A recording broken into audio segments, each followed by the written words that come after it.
Sumerian tablets are probably one of the oldest form of written record that we have. The Sumerian language has no known relatives. Then what is its purpose? Why did they even make it? History today is at exciting moments with our current range of technologies, allowing us to discover things we may not have ever found, leading to new ideas about our ancient past.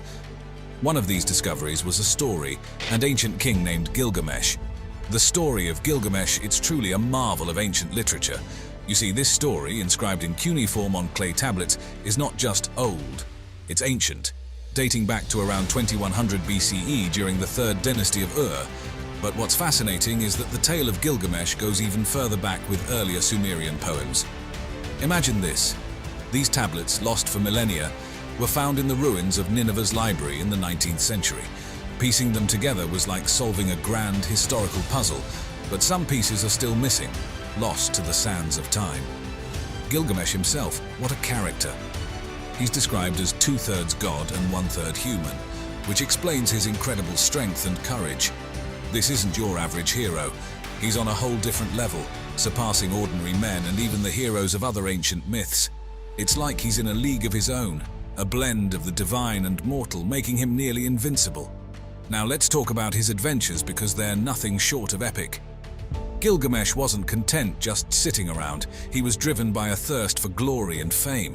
Take, for example, his journey to the cedar forest. He goes there to fight Humbaba, a fearsome guardian, proving his heroism and strength. But the real twist comes after his friend Enkidu's death. This loss hits Gilgamesh hard, and he becomes obsessed with finding immortality. It's a quest that teaches him a hard truth, that death is inevitable and even he can't escape it. Speaking of Enkidu, their friendship is a story for the ages. Enkidu starts as a wild man, created by the gods to challenge Gilgamesh, but instead of rivals, they become the best of friends. Their bond is deep, showing how even the mightiest hero can find solace and transformation in companionship. When Enkidu dies, Gilgamesh's grief is profound, setting him on a path of self-discovery and a quest for immortality. It's a poignant reminder of how friendships can change us and make us better. The themes in this story are universal and timeless.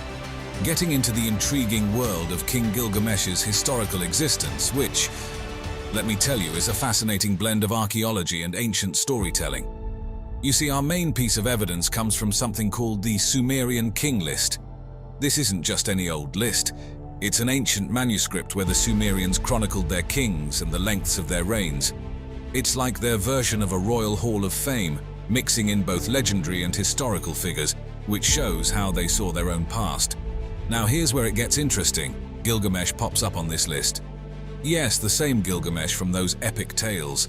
His name being there is a big deal because it suggests that he wasn't just a mythical figure, but also a real king who ruled over Sumer. The list has been found in several versions, scattered across different ancient sites. It's like finding multiple editions of a bestseller, showing that this list was pretty important back in the day. But wait, there's more. We've also got various inscriptions and artifacts that mention Gilgamesh. Think of these like ancient shoutouts carved on tablets, cylinder seals, and even walls. These bits and pieces have been dug up from all over Mesopotamia, especially around Uruk, where Gilgamesh was said to rule. The catch? These references are kind of like brief celebrity mentions, not giving us the juicy details of his reign or achievements. Now, the tricky part in all of this is trying to separate the man from the myth. It's like trying to figure out where the legend ends and the real king begins, which isn't easy because there aren't any tell-all autobiographies or detailed historical records about his rule. This scarcity of info means we're dealing with a puzzle that's missing quite a few pieces. But here's why all of this is super important. Even though the evidence is a bit sparse, it's vital in showing that Gilgamesh was more than just a character in ancient tales. He was a real figure in Mesopotamian history. Let's talk about the Anunnaki, these absolutely fascinating figures from ancient Mesopotamian mythology. You see, the Anunnaki are like the A-listers of the godly world in both Sumerian and Akkadian myths, which, by the way, are some of the oldest in the world. The Sumerians kind of set the stage with their ideas of these gods, and then the Akkadians came along and said, hey, we like these guys, and adopted them into their own pantheon.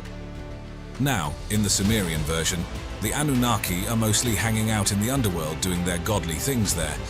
But as we move into Akkadian and later Babylonian myths, these gods get a major role upgrade. They're not just underworld big shots anymore. They're taking on some serious cosmic duties like controlling human destinies and playing a part in the creation of the world. It's like they went from being local celebrities to cosmic influencers. Speaking of their cosmic roles, let's talk about how they show up in myths and epics. In the Epic of Gilgamesh, which is like the ancient blockbuster of its time, the Anunnaki are part of this divine council, making big decisions that affect Gilgamesh's epic adventures. Then there's the Enuma Elish, the Babylonian creation story, where the Anunnaki are right there in the mix, helping to set up the universe and lay down the laws of the land. But it's not just about creating worlds and starring in epics. The Anunnaki were believed to be actively involved in human affairs. We're talking about deciding the fates of kingdoms and people, bestowing kingship, fertility, and sometimes even throwing curses around. They were like the puppet masters of human history, pulling the strings in battles and empires. And with this power, they brought a sense of divine justice and morality to the table, reflecting the ancient Mesopotamians' ideas about the gods and their relationship with humans. Now here's where things get really cosmic. Over time, some of these Anunnaki start getting associated with celestial bodies like the Sun, Moon, and Venus. This wasn't just a simple rebranding. It was a big shift from being underworld figures to becoming celestial heavyweights. This move up to the cosmos meant they were now involved in the movement of the stars and planets, which was a big deal in Mesopotamian astrology and cosmology. It's like they went from being local deities to universal forces. Alright, let me take you on a journey through Gilgamesh's epic adventures and his encounters with the Anunnaki gods, because, let me tell you, it's like a blockbuster movie from the ancient world. First off, we've got this incredible meeting with Utnapishtim, who's pretty much the Mesopotamian version of Noah. He tells Gilgamesh about this massive flood that the gods sent to wipe out humanity. But here's the kicker. He survived because one of the gods, Ea, tipped him off to build a boat. And for saving all these lives, the gods gave him immortality. This story blows Gilgamesh's mind, and he starts thinking, hey, maybe I can live forever too. But Gilgamesh's journey isn't just about one guy. He's got a buddy, Enkidu, who was literally made by a goddess because the gods were worried about Gilgamesh getting too powerful. Talk about divine intervention. Then there's this run-in with Ishtar, the goddess of love and war. She's got a thing for Gilgamesh, but he's like, no thanks. And she gets so mad that she sends this massive bull of heaven after him. And we can't forget about Humbaba, this monstrous guardian of the cedar forest. Gilgamesh and Enkidu decide they're going to take this creature down, which is a huge deal because it's like challenging the will of the gods themselves. It's a real test of their strength and bravery. Throughout all this, Gilgamesh is chatting with the gods, especially Shamash, the sun god. Shamash is like his divine advisor, giving him tips and helping him out. And then there's Ninsun, Gilgamesh's mom, who's a goddess herself. She's giving him all this motherly advice and support, showing that even in the world of gods and epic heroes, a little parental guidance goes a long way. So what we've got here is a story that's not just about a hero's quest for glory and immortality. It's a deep dive into the relationships between gods and humans in ancient Mesopotamia. These deities are involved in everything, from creating companions to guiding heroes and even getting a little revenge when things don't go their way. Getting back to ancient kings, let's talk about Gilgamesh and his reign in Uruk, which is absolutely mind-blowing when you think about it. Picture this. We're going back to around 2700 BCE, smack in the heart of what's known as the early dynastic period in Sumerian history. This was a time when city-states in Mesopotamia were popping up like mushrooms, and these were not just any cities. They were the first complex societies in human history, a real game-changer in how people organized themselves. Now Gilgamesh, this legendary king, was ruling over Uruk, one of these city-states. Uruk was not just any city, it was a major player. Located in what's now modern-day Iraq, right along the Euphrates River, it had everything going for it: fertile land, a prime spot for trade, you name it. It was like the New York City of its time. The city was a cultural and economic powerhouse, known for its architectural wonders. We're talking massive temple complexes and the famous Uruk Wall, which people say Gilgamesh himself built. Imagine the sheer scale of that. But Uruk wasn't just about impressive buildings, it was also a religious hub. The main temple of Inanna, or Ishtar as she was later known, was there. She was a top-tier deity in the Sumerian pantheon, and having her main temple in Uruk was a big deal. It shows how intertwined religion and politics were back then. And get this, Uruk was likely one of the biggest cities in the world at the time. The population was booming, which just goes to show how important this place was. Now let's talk about Gilgamesh's role in all of this. As the king, he was the man in charge, the big cheese. He'd be making all the major decisions about running the city, managing its religious life, and dealing with other city-states. And let's not forget military campaigns and construction projects. Gilgamesh was likely leading his troops in battles and spearheading building projects that made Uruk the wonder that it was. When we observe ancient structures from the ziggurats of Mesopotamia to the pyramids of Egypt, and even the distant step temples of the Mayans, a structural similarity emerges. These colossal structures, often aligned with celestial bodies and events, demand a level of architectural and astronomical expertise that seems ahead of its time. The question then arises, is it mere coincidence or a shared blueprint from a singular advanced source? This theme of advanced knowledge isn't confined to architecture. Ancient cultures from the Sumerians to the Vedic Indians possess scriptures detailing complex astronomical data. They charted the movement of stars, understood the concept of planets, and even hinted at a heliocentric system. Were these independent discoveries? Or was there a teacher, perhaps the Anunnaki, guiding them to these revelations? Mythologies further fuel this speculation. Various cultures describe divine or otherworldly beings who descended from the skies. In South America, the legends talk of gods arriving from the stars and teaching them advanced agricultural methods. Similarly, in Africa, the Dogon tribe's knowledge of the Sirius star system, particularly of the dwarf star invisible to the naked eye, baffles scientists today. Were these mere tales or encoded accounts of actual encounters with beings from beyond our world? Artifacts and symbols also suggest a global link.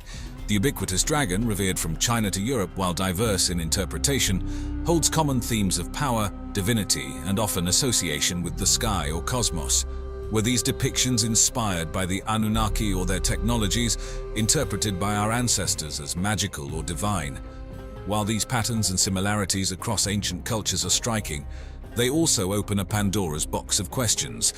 Were our ancestors merely drawing from a shared well of human imagination, coming up with parallel innovations and myths? Or do these patterns suggest that an external, perhaps extraterrestrial influence, specifically the Anunnaki, bridged these cultures and eras, sowing seeds of knowledge that blossomed into the marvels we study and admire today? The Indus Valley, nestled between modern-day Pakistan and India, was home to one of the most enigmatic ancient civilizations. Flourishing around 1300–1300 BCE, the Indus Valley Civilization, or Harappan Civilization, named after Harappa, one of its primary cities, showcased a level of urban sophistication and organization that rivals its contemporaries in Egypt and Mesopotamia. Astonishingly, within the ruins of the Indus Valley, archaeologists have unearthed symbols and artifacts that bear uncanny resemblances to the Anunnaki iconography of ancient Sumer. While it's crucial to approach such comparisons with caution, the potential implications of these findings are hard to ignore. City layouts of the major Indus centers, such as Mohenjo-Daro and Harappa, display meticulous planning. Wide, straight streets form a grid pattern, with advanced sewage and drainage systems unseen in other parts of the ancient world. At the heart of Mohenjo-Daro stands the Great Bath, a central public structure possibly used for ceremonial purposes. Surrounding it are symbols etched into stone and metal, symbols resembling the winged sun disk, a staple of Anunnaki representation. Moreover, countless small soapstone seals have been found throughout the Indus Valley sites. These seals, mostly square or rectangular, depict various animals, figures, and symbols. Among these symbols, certain motifs echo the iconography associated with the Anunnaki, most notably figures standing or seated in postures reminiscent of deities found in Sumerian depictions. While the written script of the Indus Valley remains undeciphered, these symbols offer tantalizing hints. Many researchers have posited a potential cultural or spiritual link between the Harappans and the Sumerians. It's conceivable that they might have shared, borrowed, or even inherited certain aspects of spirituality and mythology, possibly centered around the mysterious Anunnaki. One of the most striking pieces of evidence is a depiction found on a seal where a figure, seated in a yogic posture and surrounded by animals, bears a headpiece strikingly similar to those worn by Sumerian deities. This figure, often called the Pashupati seal, has led many to speculate about a deity or figure that may have been revered in both cultures. Trade is another avenue that might have facilitated this cultural exchange. The Indus Valley people were known traders, their goods reaching far-off lands, including Sumer. It's entirely possible that during these exchanges, more than just commodities were shared. Stories, myths, and religious beliefs could have traveled alongside material goods. While definitive conclusions remain elusive, the parallels between the two civilizations provide a tantalizing puzzle. Did the Indus Valley inhabitants have their own interpretation or version of the Anunnaki?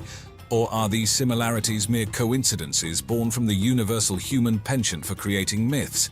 The sands of time continue to obscure these secrets, but the pursuit of answers persists, reminding us of the interconnected tapestry of ancient human civilizations.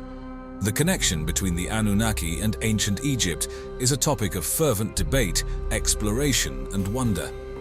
While Mesopotamia is often cited as the primary region of influence for the Anunnaki according to various theories, their reach possibly extended far beyond, touching the banks of the Nile and influencing the dynasties that rose there. At the heart of ancient Egypt was its pantheon of gods and goddesses, revered and depicted in magnificent temples, hieroglyphs, and papyrus scrolls.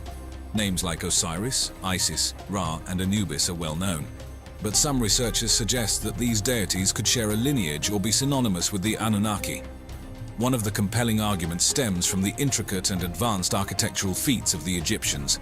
The pyramids, especially the Great Pyramid of Giza, remain a marvel.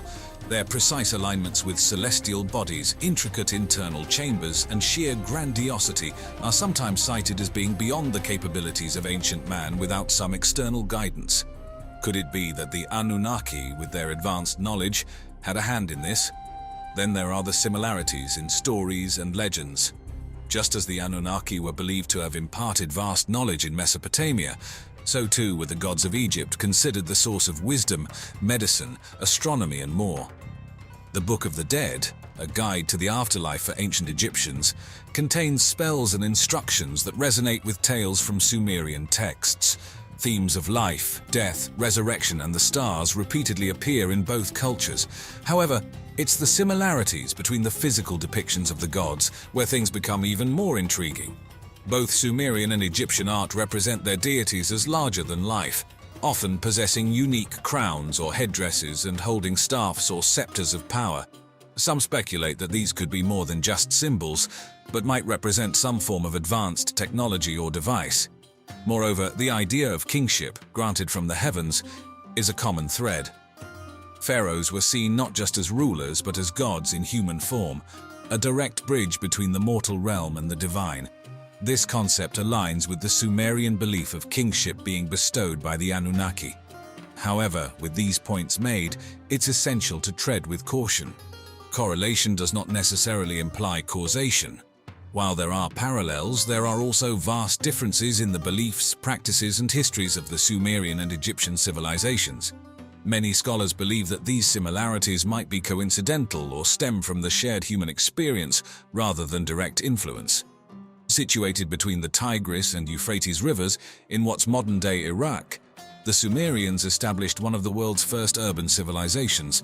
Their impact on the course of human history is profound, laying the groundwork for many facets of modern society. In the annals of ancient history, Sumer is often referred to as the cradle of civilization. By 4000 BCE, the Sumerians had already developed systems of writing, advanced architecture, and complex religious beliefs. Their society was a collection of city-states, each governed by its king and protected by its patron god or goddess. Some of the most famous city-states include Uruk, and Eridu. One of the Sumerians' most celebrated achievements is their system of writing called cuneiform. Etched onto clay tablets, cuneiform symbols allowed them to maintain records, draft laws, and create poetic works of literature.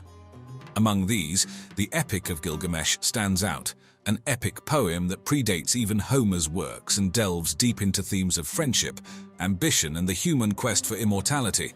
Religion was central to Sumerian life. They believed in a pantheon of gods and goddesses who controlled every aspect of their world, from the movements of the stars to the fertility of the soil. Temples known as ziggurats towered over their cities. These were not just places of worship, but centers of economic and administrative activity. Economically, the Sumerians were pioneers in trade and agriculture. Their land, often termed the Fertile Crescent, was immensely fruitful, allowing them to cultivate a range of crops. Yet, what truly propelled their economy was their ingenuity.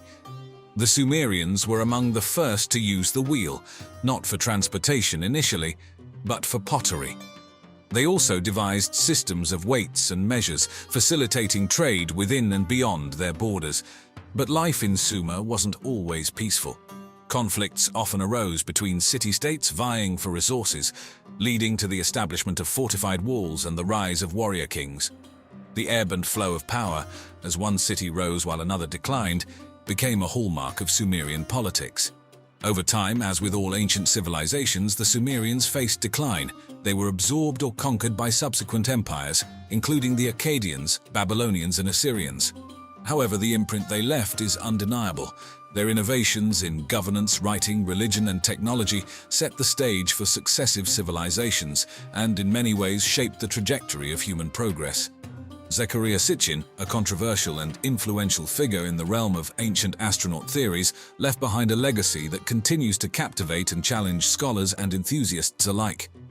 His interpretations of ancient Sumerian texts and their potential links to extraterrestrial beings, particularly the Anunnaki, have fueled debates and discussions across the world. Born in Azerbaijan and raised in Palestine, Sitchin's multilingual skills played a pivotal role in his explorations. Fluent in modern and ancient languages, he meticulously deciphered ancient cuneiform texts, the wedge-shaped script used by the Sumerians. Through this deep dive, Sitchin proposed some intriguing and groundbreaking ideas.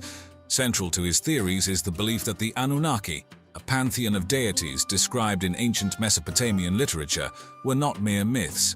Instead, he proposed that they were extraterrestrial beings from a planet named Nibiru, which orbits our sun every 3,600 years. According to Sitchin, these beings came to Earth seeking gold, a resource they required to save the deteriorating atmosphere of their home planet. Sitchin's interpretation of the texts paints a vivid picture of these visitors. He describes how the Anunnaki, upon arriving on Earth, genetically modified native hominins to create a labor force, resulting in the emergence of modern humans. This audacious claim suggests that our very evolution might have been influenced or even orchestrated by these celestial beings. But Sitchin didn't stop there. He posited that much of human civilization's early advancements, from the birth of agriculture to the establishment of organized societies, were guided by the Anunnaki. They played the role of teachers, imparting knowledge that accelerated human progress at an unprecedented rate. Another fascinating angle Sitchin explored was the potential correlations between the Anunnaki tales and stories from other cultures. He drew parallels between Sumerian accounts and those in ancient scriptures like the Hebrew Bible. The story of the Great Flood, for example, appears both in Sumerian texts and in the biblical account of Noah. Was it mere coincidence or evidence of shared experiences with these celestial beings? Though his theories have been met with skepticism from mainstream archaeologists and linguists, who often argue that his translations are misinterpretations, there's no denying the influence Sitchin has had. His work has spawned a plethora of books, documentaries, and discussions, bridging the gap between ancient legends and the possibility of extraterrestrial encounters. In the end, whether one subscribes to Sitchin's views or dismisses them, his perspective offers an enchanting lens through which to view our ancient past, prompting us to question and explore the boundaries between myth, history, and the vast expanse of the cosmos.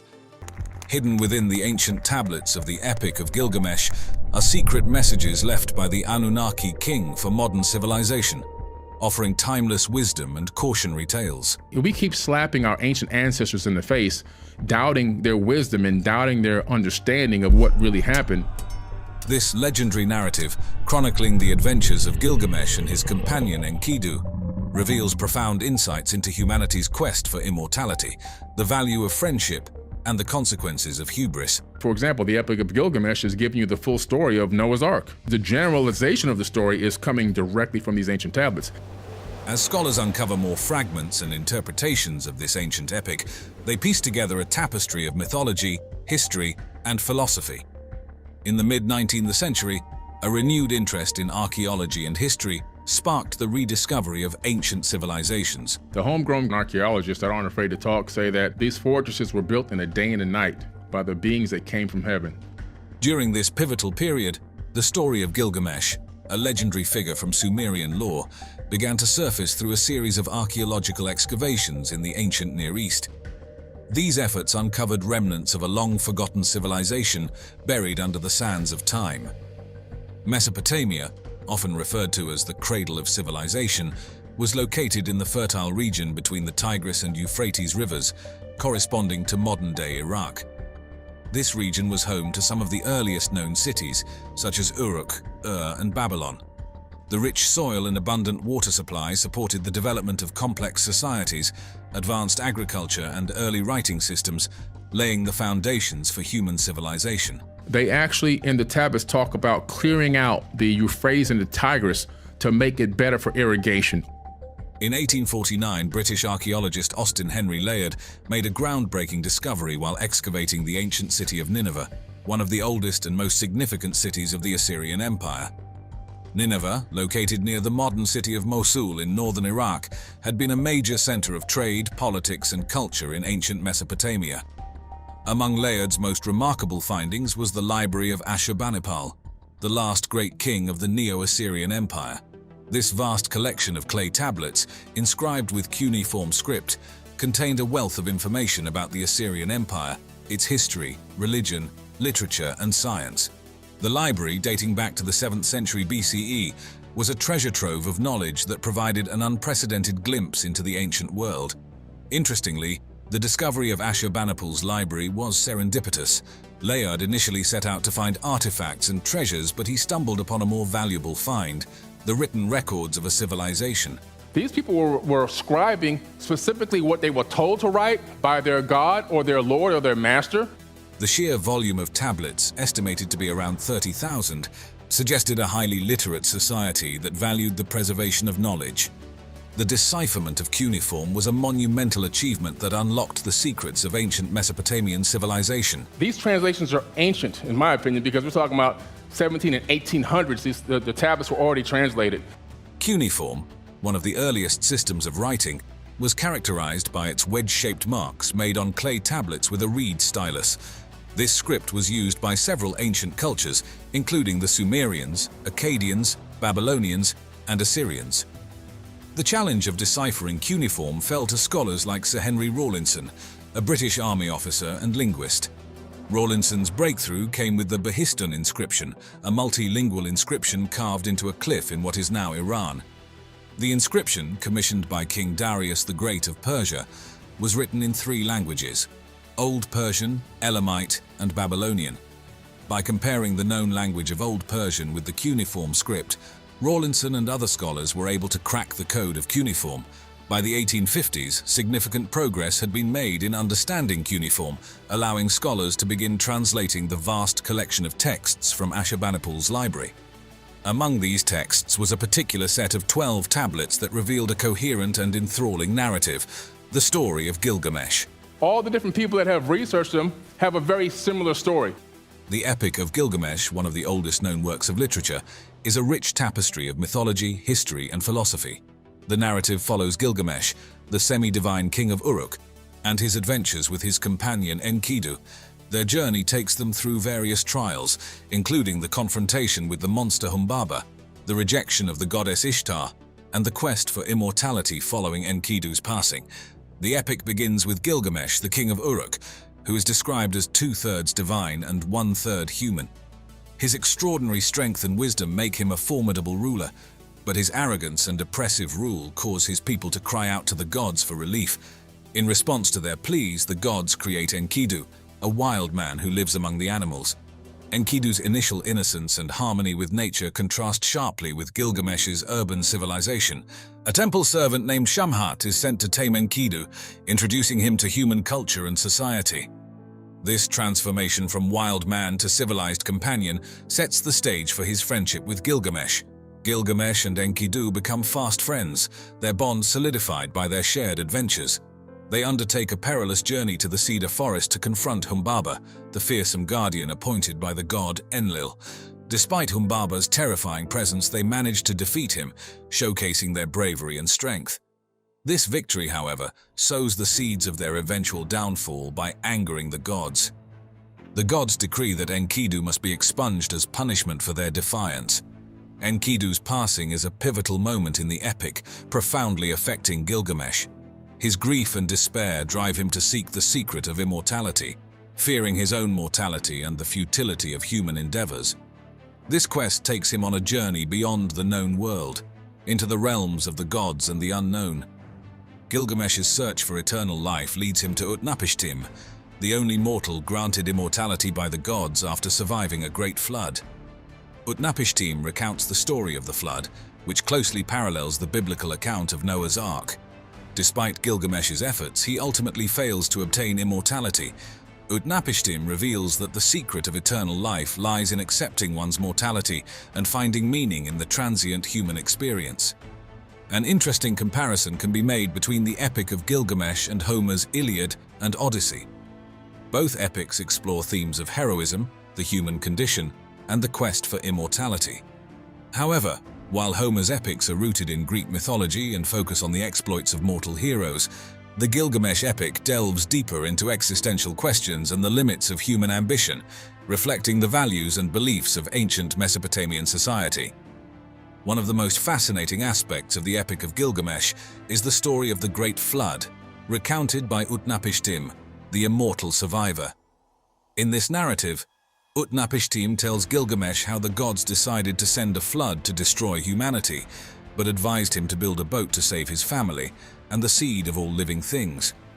This story bears a striking resemblance to the biblical account of Noah's Ark in the Book of Genesis. Scholars have theorized that the flood myth in the Epic of Gilgamesh may have influenced the biblical narrative, suggesting a shared cultural memory of a catastrophic flood in the ancient Near East. This theory is supported by the fact that flood myths are prevalent in many ancient cultures, pointing to a possible historical event or a collective human response to natural disasters. An intriguing theory posits that Gilgamesh may have been a historical figure who reigned over the city-state of Uruk around 2700 BCE. Evidence supporting this theory includes the Sumerian king list, which mentions a king named Gilgamesh who ruled Uruk for 126 years. While the epic embellishes his life with mythical elements, it is possible that the stories were inspired by a real king, whose deeds and legacy were magnified over time. This theory highlights the fluid boundary between history and myth in ancient storytelling. Over the years, additional fragments of the Gilgamesh epic have been discovered at various archaeological sites across Mesopotamia, such as the ancient cities of Ur and Babylon. These fragments have allowed scholars to fill in gaps and clarify ambiguities in the narrative, enhancing our understanding of the text. Each new discovery has helped refine the epic, revealing variations in the story that reflect different cultural contexts and periods. For instance, some versions emphasize Gilgamesh's divinity more than others, while certain passages highlight different moral and philosophical themes. Billy Carson, a prominent figure in the realm of alternative history and ancient astronaut theories, has developed a comprehensive narrative about the reasons behind the Anunnaki's visit to Earth. Drawing from ancient texts, mythology, and speculative theories, Carson provides a multifaceted explanation for the Anunnaki's arrival on our planet. So why did they come to planet Earth? There was an ancient galactic war there. This created something called space refugees. One of the central themes in the interpretation is the Anunnaki's need for gold. According to these theories, the Anunnaki required gold for their home planet, Nibiru. It is posited that gold had unique properties vital for Nibiru's atmosphere or technological needs. This aligns with Zechariah Sitchin's interpretations of Sumerian texts, suggesting that the Anunnaki used gold to create a protective shield for their planet's atmosphere, reflecting cosmic radiation and stabilizing their environment. Upon discovering Earth, the Anunnaki identified it as a rich source of gold. They established extensive mining operations, primarily in regions like southern Africa, where ancient gold mines have been found. There was this place in South Africa called Adam's Calendar, where they found the very first gold mines that human beings were working underneath their boot. The most notable of these ancient mining sites is the Barberton Greenstone Belt. The Barberton Greenstone Belt, located in South Africa, is one of the oldest geological formations on Earth and contains some of the oldest gold mines known to humanity. It dates back approximately 3.5 to 3.2 billion years. This area is famous for its gold deposits, which have been mined for thousands of years. According to the theories, the Anunnaki established their mining operations in this region due to its rich gold reserves. The mines in this area, such as those found in Mpumalanga, are believed to have been used by ancient civilizations, possibly influenced by the Anunnaki. Now, what's interesting about these aliens is that they're not little green men with antennae. They look just like us. An example of these ancient mines is the Ngwenya mine, located in Swaziland, which is considered one of the world's oldest mines. Archaeological evidence suggests that mining activities at Ngwenya date back more than 43,000 years. Theorists propose that such ancient mining sites may have been part of the Anunnaki's extensive network of gold extraction operations. Initially, the Anunnaki themselves conducted the mining work. These beings, according to the theories, possessed advanced technology and physical capabilities that allowed them to undertake the arduous task of gold mining. However, despite their advanced abilities, the laborious and hazardous nature of the mining process soon became a significant challenge. The harsh conditions and intensive labor required for gold extraction prompted the Anunnaki to seek alternative solutions to sustain their operations. Faced with the need to alleviate the demanding physical labor, the Anunnaki explored several alternatives before resorting to the creation of a new labor force through genetic engineering. These alternatives included automated machines and tools. The Anunnaki might have initially utilized advanced machinery designed to perform mining tasks. These machines, though efficient, may have required constant maintenance and lacked the adaptability needed for varied mining conditions. Another possibility is that the Anunnaki might have employed workers from other planets or even their own ranks. However, the sheer scale and prolonged nature of the mining operations could have rendered this approach unsustainable. Before creating modern humans, the Anunnaki might have experimented with other native species on Earth to enhance their abilities for labor. These experiments might have led to the creation of various hybrid beings mentioned in ancient myths and legends. Ultimately, the Anunnaki decided to create a new species that could effectively handle the labor-intensive mining operations. This decision led to what is known as the Adamu experiment, where the Anunnaki combined their DNA with that of early hominids to produce a hybrid species, Homo sapiens. We actually look like them. Okay. And the reason why is because we have their genetics and their DNA inside of our bodies. The primary reason for genetically modifying humans was to create a labor force capable of performing the strenuous and repetitive tasks required for mining gold. The Anunnaki sought a species that was intelligent enough to follow complex instructions, but still docile and subservient. By blending their DNA with that of early hominids, the Anunnaki aimed to produce beings who possessed the physical endurance and adaptability of Earth's native species, combined with the intelligence and technological proficiency of the Anunnaki. The Adamu experiment involved the creation of the first humans, Adam and Eve, as laborers. This concept parallels the biblical creation story, but with an extraterrestrial twist. The term Adamu is used in Sumerian texts to refer to the first man, created by the god Enki and the goddess Ninhursag. These deities, interpreted as Anunnaki scientists, conducted a series of genetic experiments to develop a suitable human workforce. The initial experiments by the Anunnaki focused on combining their own DNA with that of various indigenous species on Earth. These early attempts resulted in numerous failures and partial successes, producing beings that either lacked the necessary intelligence, physical capabilities, or docility required for effective labor. The Anunnaki had specific requirements for their workforce. They needed the beings to be intelligent enough to understand and carry out complex instructions.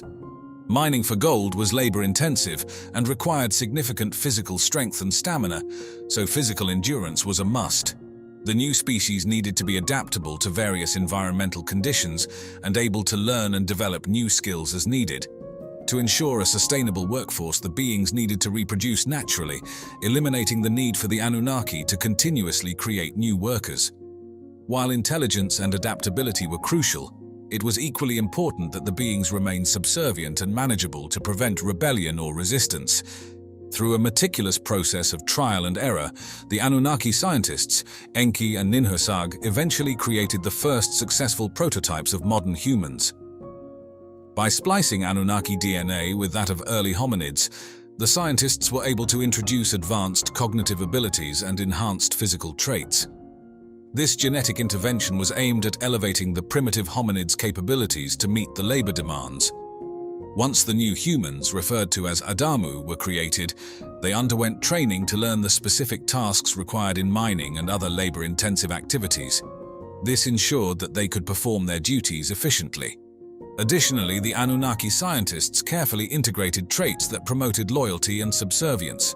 This was done to ensure that the humans remained compliant and did not challenge the authority of their creators. The narrative about the Anunnaki posits that these ancient extraterrestrial beings created humans for the purpose of mining gold, a resource they needed for their home planet, Nibiru. This raises intriguing questions about the long-term implications for humanity and whether the Anunnaki might return to collect the gold. According to the interpretation, the Anunnaki might have decided that it was more efficient to let humans mine gold slowly over thousands of years, rather than attempting to extract it rapidly, even with their advanced technology. This theory could be based on several factors. First, even with advanced technology, the sheer volume of gold embedded in the Earth's crust may have made rapid extraction impractical.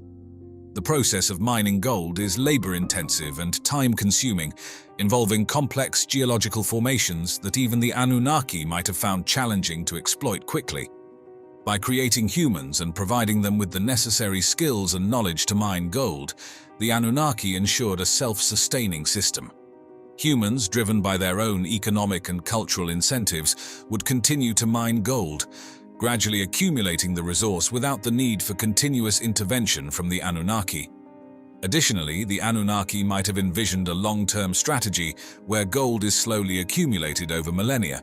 This approach would ensure a steady supply of gold, allowing the Anunnaki to return periodically to collect the amassed reserves without having to manage daily operations. Another intriguing theory is that world nations could be secretly collecting gold from their citizens to give it to the Anunnaki. Governments around the world hold significant gold reserves, often under the guise of financial stability and economic security. These reserves are collected through various means, including gold taxes, purchasing programs, and confiscation during times of crisis. According to this theory, there might be clandestine agreements between world leaders and the Anunnaki. These agreements would stipulate that a portion of the gold reserves be set aside for the Anunnaki, who periodically visit Earth to collect their share. The theory could draw on historical events where governments have seized gold from their citizens, such as the United States Executive Order 6102 in 1933, which required citizens to turn in their gold. Such events could be interpreted as part of a broader, long-term plan to gather gold for the Anunnaki. The global financial system, with its emphasis on gold as a stable asset, might be part of a grand design to ensure that sufficient quantities of gold are available for the Anunnaki. Central banks and financial institutions could be complicit in this secret agenda, managing the flow of gold to meet extraterrestrial demands. Found in Sumerian texts, the Anunnaki were described as celestial beings that descended from the heavens. But could they have been more than just myth? And what if I told you this ancient tale has echoes in other cultures around the world, posing the possibility of a common narrative of extraterrestrial contact? In the heartland of Mesopotamia, one of the cradles of human civilization, the Sumerians etched a compelling narrative into clay tablets. They spoke of beings known as the Anunnaki, divine entities who descended from the heavens.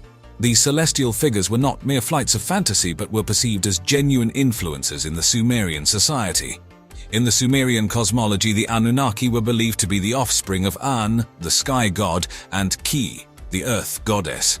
And among these divine figures, some, like Enki, Enlil, and Inanna, held significant roles in Sumerian myths and epics. They were seen as divine mediators, connecting the celestial realm with the earthly domain and playing a part in the creation and early development of humanity. The Sumerian texts describe Eridu as the first city established by the Anunnaki on Earth. Interestingly, Eridu is considered one of the oldest cities in the world, and it's in this ancient city that the concept of urbanization, written language, and state rule first began to emerge. The Anunnaki were often associated with bestowing wisdom and knowledge upon humanity. They're said to have taught humans the arts of civilization, like law, agriculture, architecture, and writing, catalyzing the societal shift from hunter-gatherers to settled agricultural communities. Now the crux of the issue remains. Are these accounts of the Anunnaki mythological constructs created to provide explanations for natural phenomena or historical events? Or could they be interpreted as early human interactions with beings from another world, documented through the only means available at that time, myths and legends? The ripples of the Anunnaki influence, it seems, extend well beyond the boundaries of Sumer. Whether it's under different names, titles, or representations, ancient cultures around the globe have distinct tales of divine beings descending from the skies to interact with humanity. Let's turn our gaze across various cultures and decipher these intriguing narratives. In ancient Egypt, for instance, the pantheon of gods was believed to have descended from the heavens to guide human society. Their god of wisdom, Thoth, similar to the Anunnaki, was said to have introduced writing, mathematics, and architecture to humanity. Intriguingly, the Sumerians' neighbor, the Akkadians, had their equivalent of the Anunnaki called the Igoge. Even halfway across the world in Mesoamerica, the Maya believed in the Kukulkan, or feathered serpent, a deity that bestowed knowledge and wisdom. He was known as Quetzalcoatl among the Aztecs. Meanwhile, the ancient Indian texts, the Vedas, tell of the devas, divine beings who interacted with humans and even interbred with them, a narrative strikingly similar to the Anunnaki's role in Sumerian texts. In Greek mythology, the gods resided atop Mount Olympus but frequently descended to Earth to interact and sometimes mate with humans, leading to the birth of demigods and heroes. Again, this resonates with the Sumerian account of the Anunnaki breeding with humans to create demigods. These parallels in disparate cultures across various geographical boundaries pose a bewildering question. Are these uncanny resemblances mere coincidences, sprung from the shared human impulse to personify and deify natural phenomena and existential quandaries? Or do they point towards a common thread, an ancient global influence by sky beings weaving through the tapestry of human civilization? As we dig deeper, we tread along the precipice of the known and the unknown, venturing into realms that blur the boundaries between mythology, archaeology, and even, perhaps, extraterrestrial encounters. This tantalizing and universally resounding theme of celestial beings lending a hand in the development of human civilization is truly compelling. From the celestial dragons of Chinese lore, the Norse gods of Asgard, to the divine pantheon of the Roman Empire, stories of mighty beings from the stars are deeply entrenched in our collective consciousness. So why is it that across wide oceans, over towering mountains, through vast deserts, and deep in lush rainforests, the tale of star beings visiting Earth, helping humans or sometimes wreaking havoc, finds its way into the oral and written traditions of civilizations? One explanation proposes that these myths are archetypal. That is, they represent universal symbols or motifs embedded deep within our collective unconscious, as Carl Jung might argue. They are part of our human heritage, a product of the shared fears, desires, and the innate curiosity about our place in the universe that is common to all human societies. Another explanation draws on the theories of Swiss author Erich von Däniken, who argues that these stories are not merely symbolic but literal descriptions of encounters with extraterrestrial beings. He contends that these celestial beings were, in fact, technologically advanced aliens who were mistaken for gods by our less advanced ancestors. Moreover, this global myth of celestial beings suggests a diffusion of cultural elements between ancient societies. This could mean that either these stories were so universally relevant that they spontaneously arose in each culture, or that ancient civilizations were much more globally connected than we give them credit for, sharing stories and myths across vast distances. Yet another perspective comes from the field of astroarchaeology, which suggests that these stories might represent early humans' attempts to understand and document astronomical phenomena. The celestial beings may be personifications of planets, stars, and celestial events like comets or meteor showers. However, the line of thought that we're most interested in aligns with the Sumerian text's narrative, that these beings were advanced entities who directly intervened in human society, teaching us agriculture, architecture, writing, and social organization. As we delve further into this topic, we'll encounter theories both intriguing and controversial. Each viewpoint offers a different lens to view these ancient narratives that have shaped our world and continue to puzzle and fascinate us to this day. The question is, which lens brings the truth into the sharpest focus? And are we prepared for what we might see? With such fascinating theories and tantalizing connections, one might be tempted to jump headfirst into believing these stories. However, as any good investigation goes, we need to approach this from a scientific perspective, scrutinizing the evidence, evaluating its validity, and understanding its context. Firstly, let's consider the Sumerian texts themselves. The clay tablets on which these stories were written were inscribed with cuneiform script, one of the earliest known forms of writing. Translating these is a complex task, often open to interpretation, so it's entirely possible that descriptions of the Anunnaki and their actions may not be entirely accurate. For instance, Zecharia Sitchin, a popular author known for his translations of these texts, proposed that the Anunnaki were extraterrestrials who came from a planet called Nibiru. Other scholars, however, have contested his interpretations, suggesting he read too literally into metaphors and symbolism in the text. In the realm of archaeology, physical evidence can also be ambiguous. While we find inexplicable feats of engineering in ancient structures and iconography that seems to depict otherworldly beings, these can also be explained by human innovation and the power of human imagination. Some proponents of the ancient astronaut theory point to technological achievements of ancient civilizations as evidence of extraterrestrial intervention. They argue that the construction of the pyramids of Giza or the Nazca lines in Peru would have required knowledge and technology beyond the capabilities of the people of the time. However, many archaeologists dispute this view, asserting that these feats are testament to human ingenuity rather than alien assistance. Turning to the global similarities in myths, these can be explained by the shared human experiences and archetypal narratives. While it's intriguing to think that similar stories of celestial beings across cultures point to a common historical event, it's also possible that these myths arose from shared human fears, desires, and attempts to understand the natural world.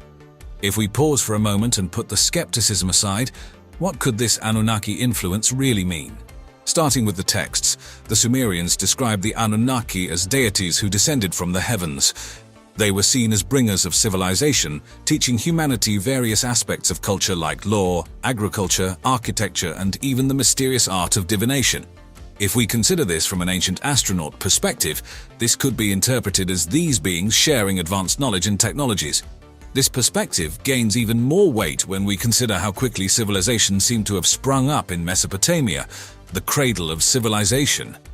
The region saw an almost abrupt transformation from a hunter-gatherer society to one that built cities, developed agriculture, and invented writing. Could this sudden leap have been aided by extraterrestrial influence? Moving to the global scale, if the Anunnaki did influence other cultures, we might need to rethink the concept of independent innovation. Currently, historians believe that many cultures developed similar technologies and beliefs independently, a phenomenon called parallel evolution. But if the Anunnaki theory holds true, it suggests a more interconnected ancient world than we currently believe. To take an example, let's consider the pyramids. Pyramidal structures appear not only in Egypt, but also in cultures as far removed as the Mayans in Central America. If we were guided by extraterrestrials in our distant past, it certainly poses intriguing questions about our origins and our place in the universe. Are we truly alone, or have we been part of a galactic community since the dawn of civilization? The Hurans were a prominent civilization that emerged around 2300 BCE and inhabited areas of present-day Syria, Turkey, and Iraq. Their influence peaked during the second millennium BCE, and they left a lasting impact on the region with their unique language, monumental architecture, captivating art, and religious texts. The Hurans formed various city-states and kingdoms, with the kingdom of Mitanni being the most powerful Hurrian state, reaching its zenith between 1500 and 1300 BCE. The Hittites, in contrast, were an Indo-European people who established a formidable empire in what is now Turkey and northern Syria. Their civilization thrived during the second millennium BCE, and they were renowned for their military prowess, advanced legal system, and the impressive capital city of Hattusa. The Hittite Empire reached its peak under the rule of Sopelulumawa and his son Mursili II, successfully challenging the supremacy of other major powers such as Egypt and Babylon in the region. The Hurans and Hittites interacted with each other and surrounding civilizations, exchanging goods, ideas, and even occasionally clashing in conflicts. Despite their differing origins, these two civilizations shared some cultural traits, religious practices, and mythological elements, which has sparked the curiosity of historians and researchers seeking to understand their potential connections with the Anunnaki. As we explore the Hurans and Hittites, one aspect that stands out is their shared pantheon of gods and goddesses, along with overlapping mythological narratives. This common ground has prompted scholars to examine potential connections between these two ancient cultures and the Anunnaki, who were central figures in Mesopotamian mythology. The Anunnaki were considered a group of gods and goddesses descended from the sky god Anu and his consort Kai. They played a significant role in shaping human civilization by bestowing knowledge and technology upon humanity. Many of the deities worshipped by the Hurrians and Hittites shared resemblances and functions with the Anunnaki, which has fueled theories about cultural exchanges between these civilizations and their possible shared origins. One notable example is the Hurrian storm god Teshub, who bears similarities to the Mesopotamian storm god Adad or Hadad, an Anunnaki deity. In Hittite mythology, the storm god Tahant or Tahuna also shares similar traits with the Mesopotamian Adad. These parallels suggest that the religious beliefs and mythologies of these cultures may have influenced one another, and that the Anunnaki's presence could have extended to the Hurrians and Hittites. The Hurrians, in particular, adopted and adapted many Sumerian myths into their own religious canon. One such example is the myth of Kamabi, a Hurrian adaptation of the Sumerian tale of Enlil and Ninlil, which describes a succession of divine rulers. The Hittites, who had a history of assimilating the gods and goddesses of conquered peoples into their pantheon, also absorbed Hurrian deities and myths. Another intriguing aspect of these shared mythologies is the presence of divine beings that descended from the heavens to interact with humans. In both Hurrian and Hittite myths, gods and goddesses often intervened in human affairs, guiding the course of history and shaping the destinies of kings and nations. This theme of divine interaction mirrors the role of the Anunnaki in Mesopotamian mythology, where they were said to have had a direct hand in shaping human civilization. These religious similarities and shared mythological elements between the Hurrians, Hittites, and the Anunnaki provide fascinating insight into the complex web of cultural exchange and interaction that characterized the ancient Near East. The blending and adaptation of myths and religious practices between these cultures raise intriguing questions about the possible connections between them and the wider influence of the Anunnaki. As we delve deeper into the shared mythologies and cultural practices of the Hurrians and Hittites, we also encounter compelling evidence that suggests a significant influence of the Anunnaki on various aspects of their societies. This includes their legal systems, architectural styles, religious practices, and more. Let's explore some of these areas in more detail. In terms of legal systems, the Hittite Code of Laws shares many similarities with the famous laws of Hammurabi, the Babylonian king who was said to have received his laws directly from the Anunnaki god Marduk. For instance, both legal systems contain a similar structure, with a prologue, a list of specific laws, and an epilogue. They also feature comparable regulations on property rights, contracts, and punishments for various crimes. This resemblance hints at the possibility of an Anunnaki influence on the development of legal systems in both Hurrian and Hittite societies. Architecturally, both the Hurrians and Hittites constructed monumental structures, such as temples, palaces, and fortified cities, using advanced engineering techniques that may have been inspired by the Anunnaki. For example, the Hittite capital of Hattusa featured massive fortifications, including walls, gates, and watchtowers, as well as elaborate drainage systems. These architectural achievements suggest a level of technical skill and knowledge that some argue could have been passed down by the Anunnaki. In terms of religious practices, the concept of divine kingship, which was central to both Hurrian and Hittite societies, echoes the role of the Anunnaki gods as rulers of the earth. Kings in both cultures were considered to be divinely chosen, and were often associated with particular gods or goddesses. This close relationship between rulers and deities may have served as a means of legitimizing their authority and reinforcing their power, a practice that parallels the role of the Anunnaki in Mesopotamian mythology. The influence of the Anunnaki can also be seen in the importance of astronomy and astrology in both Hurran and Hittite societies. Just like in Mesopotamia, the movements of celestial bodies were believed to hold great significance, and both cultures developed intricate systems for observing and interpreting these celestial events. This shared focus on astronomy and astrology further supports the idea of a connection between these ancient civilizations and the Anunnaki. Overall, the potential influence of the Anunnaki can be traced in various aspects of Hurran and Hittite culture, hinting at the possibility that the knowledge and wisdom of these deities were shared across the ancient Near East. But while definitive proof remains elusive, the similarities between these civilizations and their connections to the Anunnaki continue to captivate scholars and researchers who seek to unravel the mysteries of our ancient past. The potential connection between the Hurrians, Hittites, and the Anunnaki is an enthralling subject, and the search for tangible evidence to support these theories is an ongoing endeavor for historians and archaeologists alike. The ancient sites, artifacts, and texts associated with these cultures offer valuable clues about their beliefs, practices, and possible interactions with the Anunnaki. One of the most compelling sources of evidence is the cuneiform tablets found in the ancient cities of the Hurrians and Hittites.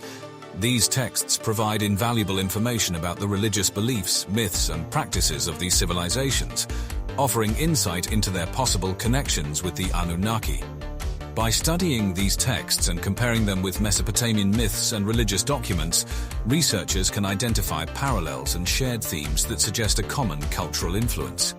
Archaeological discoveries also offer valuable evidence about the potential connections between these ancient civilizations and the Anunnaki. For instance, excavations at Hittite and Hurrian sites have uncovered statues, reliefs, and other artistic depictions of gods and goddesses that closely resemble the Anunnaki deities of Mesopotamian mythology. These discoveries lend support to the theory that the religious beliefs and artistic styles of the Hurrians and Hittites were influenced by the Anunnaki. Recent advances in archaeological techniques and technologies, such as remote sensing and ground-penetrating radar, have also facilitated the discovery of previously unknown sites and artifacts. These new findings may provide further evidence of the connections between the Hurrians, Hittites, and the Anunnaki, shedding light on the complex web of cultural exchange that characterized the ancient Near East. As researchers continue to explore the wealth of information contained within ancient texts and archaeological remains, they also seek to establish connections between these civilizations and other cultures throughout the ancient world. This process of uncovering and analyzing the evidence is essential in developing a fuller understanding of the possible influence of the Anunnaki in these ancient societies and the broader context of human history. While it may be difficult to definitively prove the existence of the Anunnaki or their direct influence on the Hurrians and Hittites, the similarities between their respective mythologies and cultural practices provide a fascinating window into the ancient world and the interconnections between different societies.